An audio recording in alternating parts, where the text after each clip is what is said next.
So I want to now, without further ado, introduce Dee Williams. The audacity of change.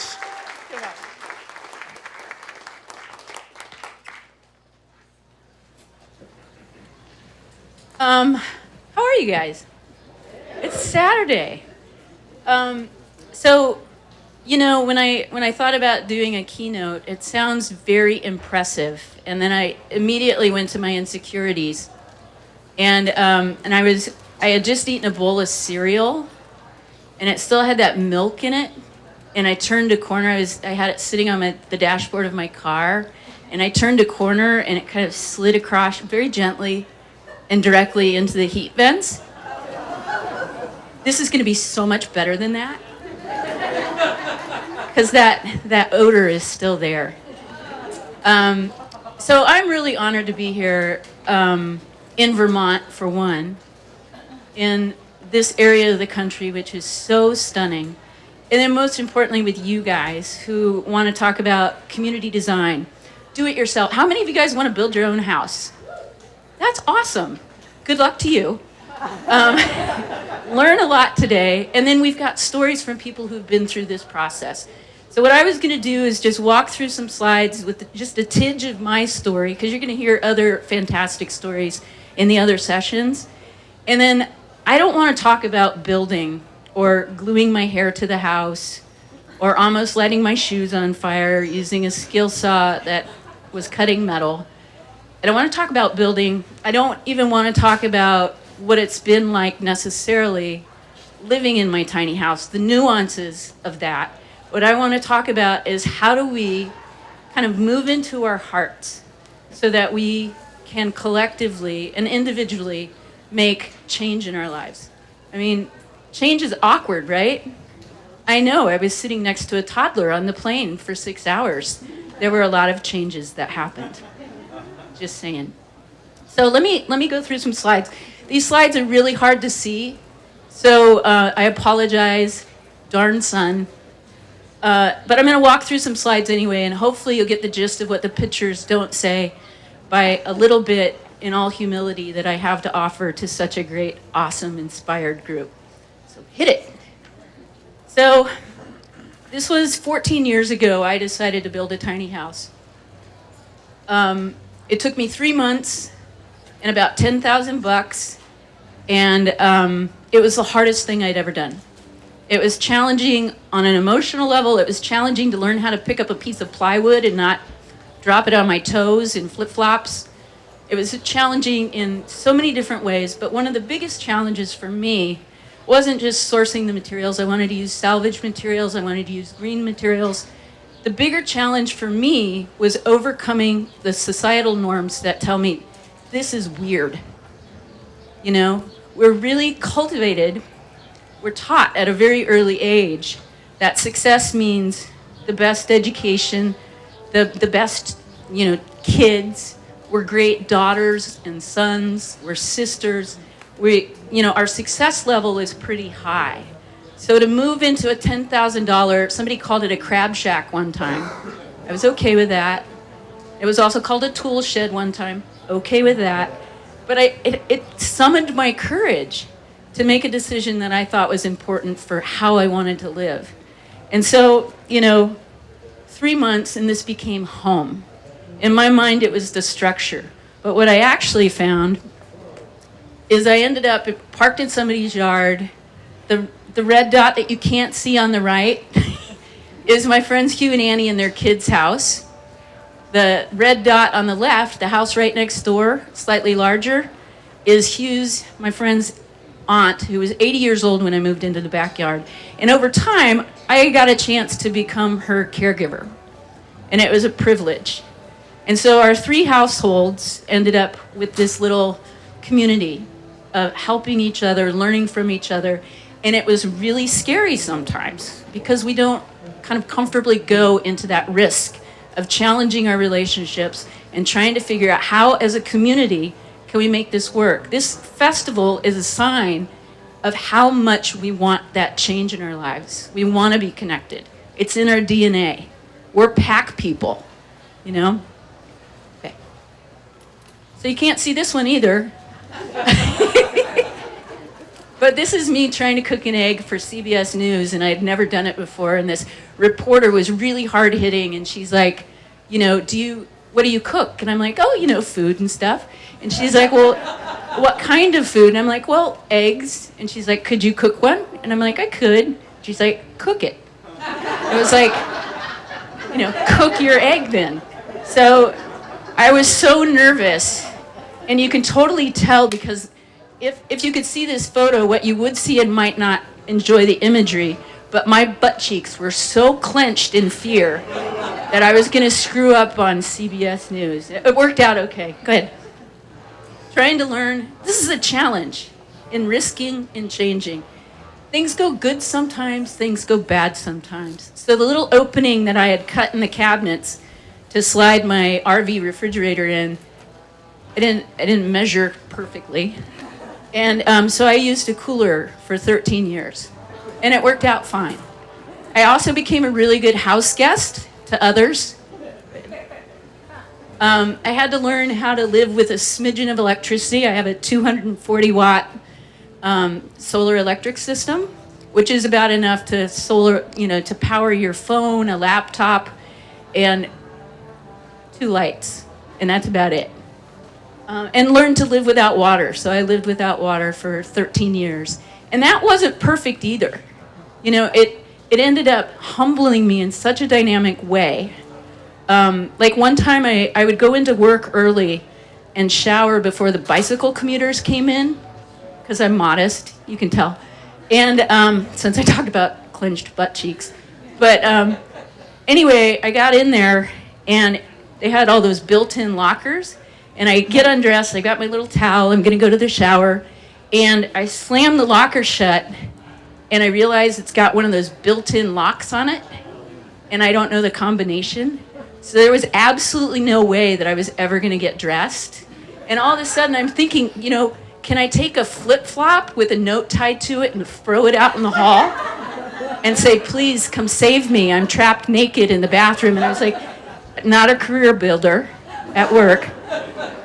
But trying to learn to adapt, learning how to change by taking those risks and being willing to fall out of the sky on fire and land to earth.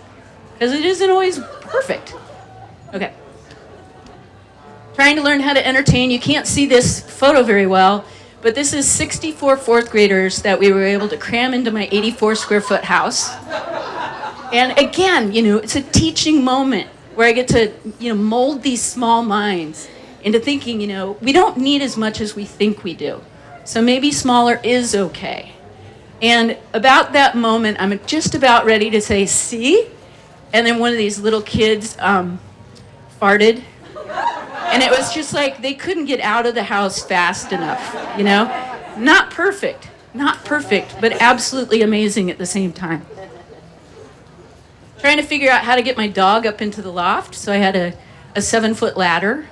There was some learning and exchange that had to happen between me and my dog in order to figure out, do I pick her up like an anvil, like a barn animal, or and then crawl up the ladder like a T-Rex with my little baby arms?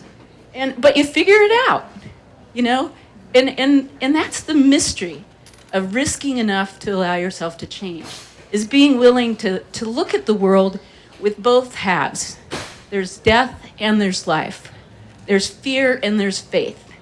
And it's that whole ball of wax that makes us human.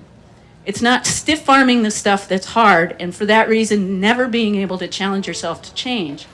It's picking stuff up and trying it and possibly failing badly.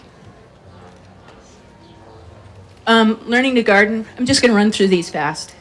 Go ahead. Learning to hang out. These are all new habits for me. I was so used to moving so quickly, race to work, to make money, to pay my mortgage so I could mow the grass, so I could get the garden hose and the ladder and all those things that go with a house.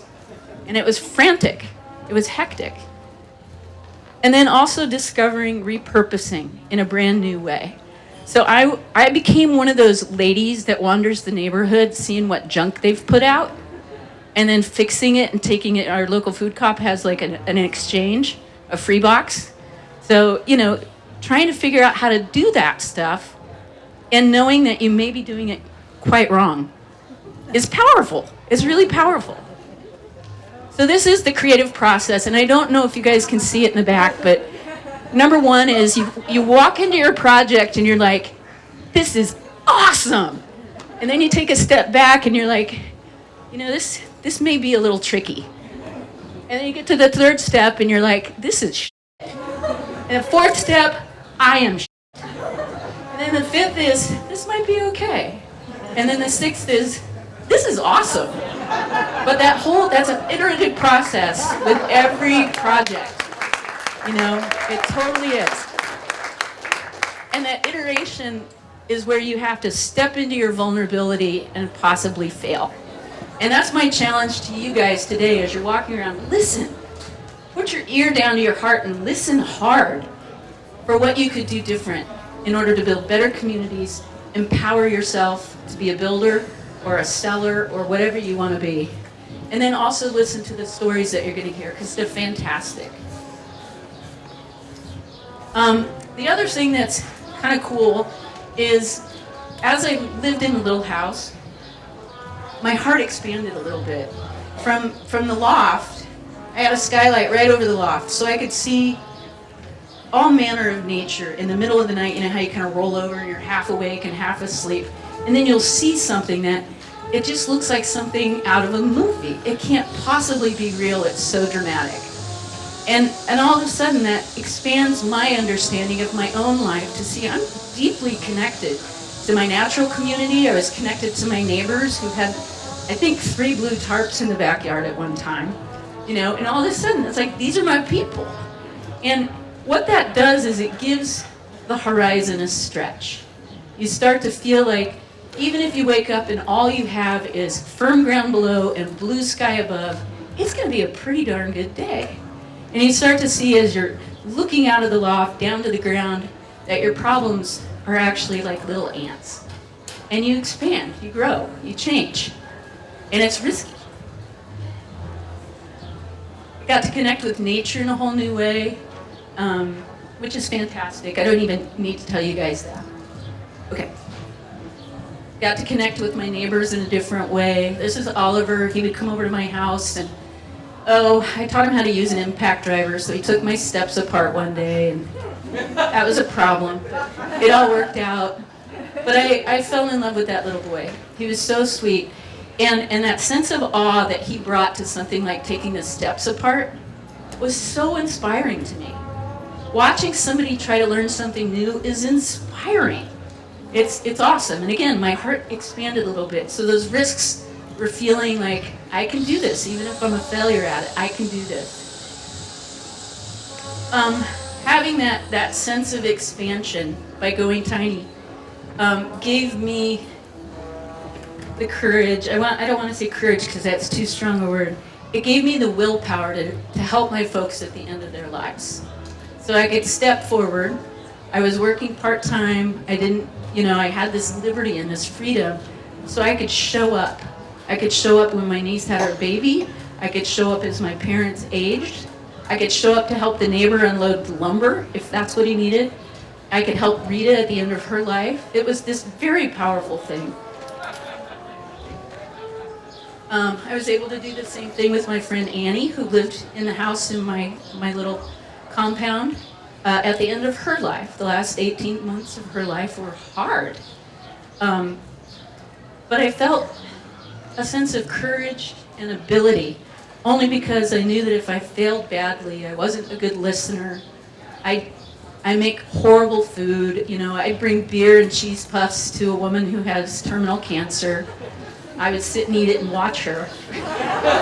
So helpful and nurturing. I can't see that myself. Oh, and then,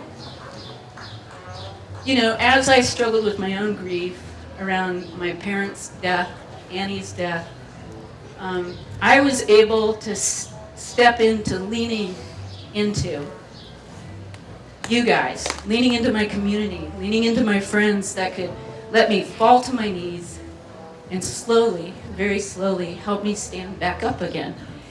And I really don't think I would have been able to do that if I hadn't let go of so much by going to my tiny house and gaining this universe of amazement, you know. And again, like I said earlier, we have a tendency to polarize things. We want success, not failure. We want to live, we don't even think about death. And then when it springs upon us, it breaks us into a million pieces. That's what makes us human. That's what makes us dynamic. And all of you are now smeared with that same thing. Go ahead. I'm going to skip some of these slides so that we can kind of rush through this a little bit. Go ahead. Keep going. So, keep going. Blah, blah, blah. The other thing that seemed to happen for me was a dynamic of seeing the world with awe. So it's hard to see, and I apologize, but I could view the world like I did when I was 5 years old. I could see the awe in climbing into a mud puddle and doing this for a while, and walking into the house full of mud and tracking it through the house. That was a little problem, you know? But that awe of seeing something as basic as that. Or today, as you're walking around, you're going to see people's genius, their artwork. And that's what these little houses are. There's actually really artwork over there too. I saw it earlier. So you get to see their creative genius, and it's brilliant. And I think out of that awe and wonderment, failure and success, I think I had the courage to give my little house, my 84 square foot house that I'd lived in for 13 years, I was able to be comfortable gifting that to my nephew. And now he's launching forward in his own adventure of trying to figure out why the propane tank froze in minus 20 degree weather. And trying to figure out, you know, what to do about lugging water. He has a lot further to lug water than I do. But that sense of curiosity gives us the ability to risk maybe just slightly outside our comfort level. And over time, that comfort level starts to grow. And that is exactly what makes us problem solvers and doers and learners, is being able to step outside our comfort level. Keep going. Let's go through these a little bit. One of the big changes I made is I moved out of my 84 square foot house into a 56 square foot house. And very different setup. I'm kind of tethered to the big house in a unique way. And that was not without problems. I mean, you leave a pair of pants out on the floor and you could lose some teeth tripping in the middle of the night. It could be serious. So, you know, trying to have the courage to try this brand new experiment and start over, to reboot, has been an incredible gift for me. I got married. Who'd have thought that would ever happen? Seriously. And that's when I discovered that the Vardo was about 700 feet too small. So Kelly and I moved into a slightly larger house. It's between 500 and 600 square feet. And we started this new life together. And it's not been problem-free, you know. There are quirks, which way to roll the toilet paper, up or down, up, you know, who's right. You go in and he would have flipped it back and then I'll flip it back. But that's how we grow. That's how we grow together, you know. Good. What? Exactly. Keep going, keep going.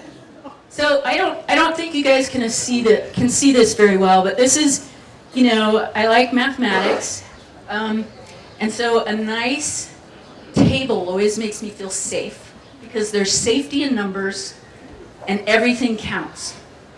So a nice table, but there along the x-axis is issues that we come up with, right?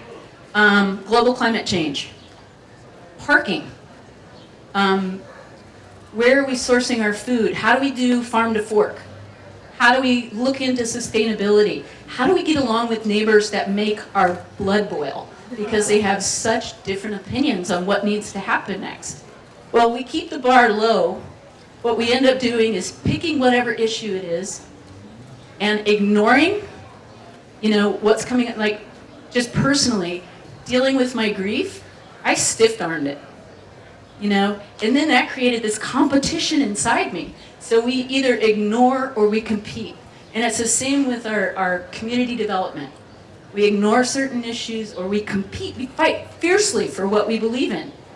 And that's not a bad thing. But if we raise the bar just a little bit, and along the y-axis is our relationships. Relationships to our own inner workings, and then also how we relate to other people in our community. So if we raise that bar, we get to step into something like accommodation. Like, it's not important to me, I see it's important to you. Have it. Go for it. Or we start to be able to, if the issue is super passionate for us, and the relationship is very important to us, we learn how to collaborate. Even when collaboration is messy, it's super messy. It's like that baby diaper on the plane. That was a bad scene, very bad. And that's what it can be like to try to learn to collaborate with others. It's not we don't need to talk anymore about that. So I just want to encourage you to raise the bar. And that can be a very challenging thing when we're dealing with clumsy, awkward issues. So over the last, I guess it's been about 6 months now, I've been creating something for each of you. And if you'd feel comfortable with it, I'd like for you to stand up. If you don't have to, if you don't want to. Anybody? Any takers? Okay, good. So reach, if you could, just reach into your back pocket. Oh wait, maybe it's the front pocket. I slid this into your pants earlier without you knowing. And what I have created for each of you is an invisible superpower cape. So here's what I want you to do. And I'm going to yell because I got a big loud voice. I want you to just shake it out. Oh yeah, you guys don't look silly. No, you look powerful. Now let's put it on. Tie it off. Oh, not too tight.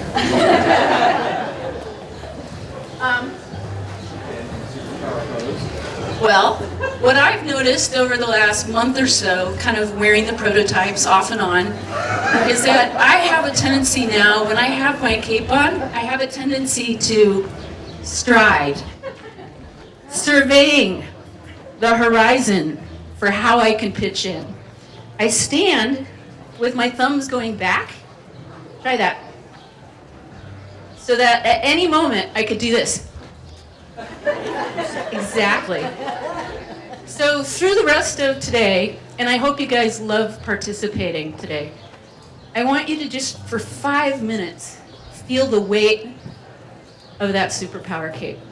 Because we're all imbued with this incredible courage and power to take risks. Even for 5 minutes, just try it on. And dare yourself a little bit. Dare yourself to wear. One other thing I do want to point out is watch escalators if you have it on. Danger. And they are wash and wear, so you don't need to worry about maintenance and stuff like that. So I have you need it to be waterproof and snowproof. It's like going ice fishing sometimes. Okay, I got a couple more. You guys can sit down.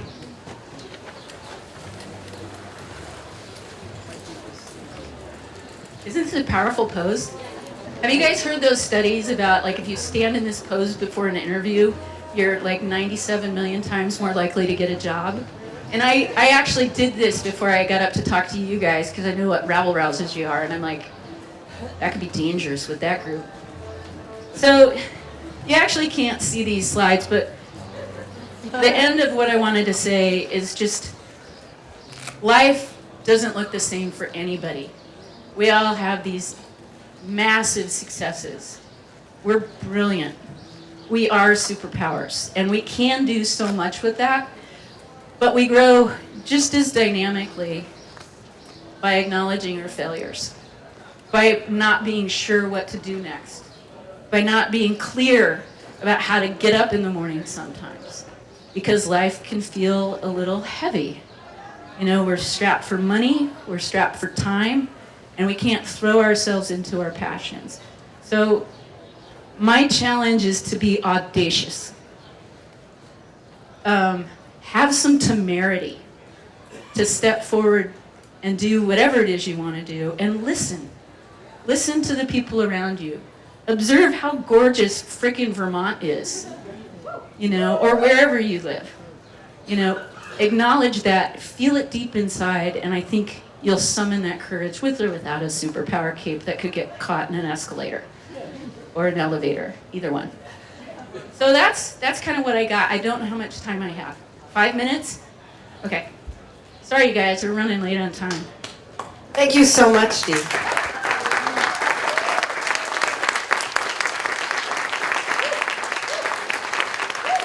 So I'm going to go down and collect those little slips of paper if anyone wrote down questions.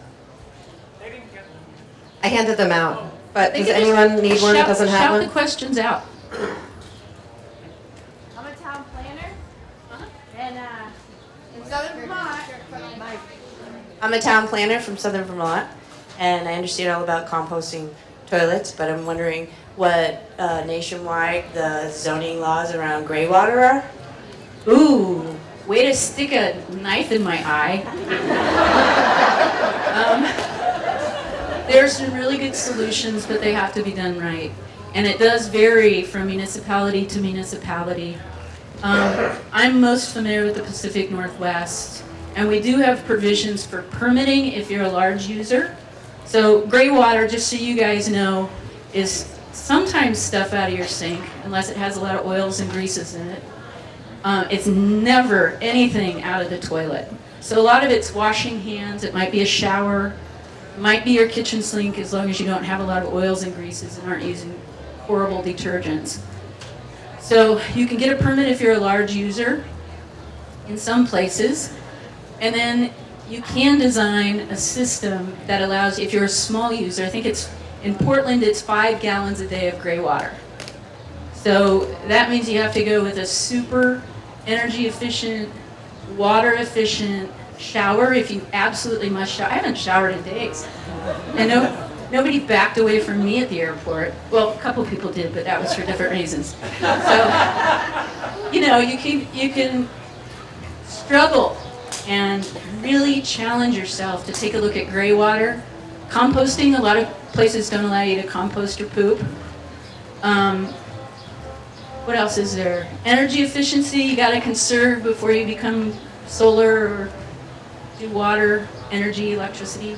So I'm not answering your question very well because it's so complex. But if you change it so gray water can be used, there are really good solutions that are already out there. You don't have to reinvent the wheel. What you have to do is summon political will to try to debunk the myths around possible problems that can happen. And then also have enforcement. It's like, hey, if this is a problem, if this is affecting the environment or affecting your neighbor's property, you're gonna have to change. And that sounds scary for a lot of people. Any other questions? Firing. Can we have another round of applause for Dee?